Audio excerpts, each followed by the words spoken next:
fulfillment of God's promises. They were stuck in life, unable to help themselves, and perhaps beginning to doubt that God would save them. Have you ever felt the same way? If so, you might relate to the original audience of this verse, the exiles in Babylon. The Babylonians conquered God's people and land, sending them hundreds of miles away. Maybe they thought that God had abandoned them, or that he couldn't hear their cries.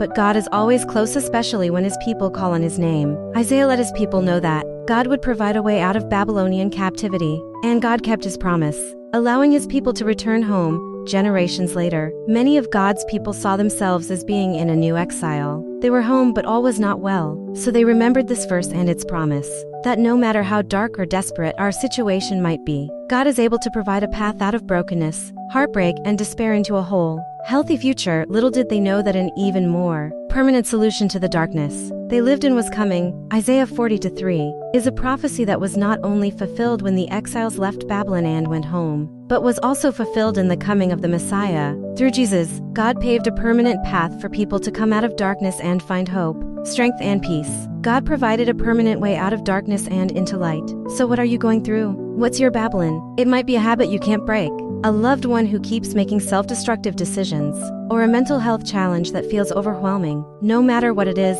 God can make a way out of brokenness and into life.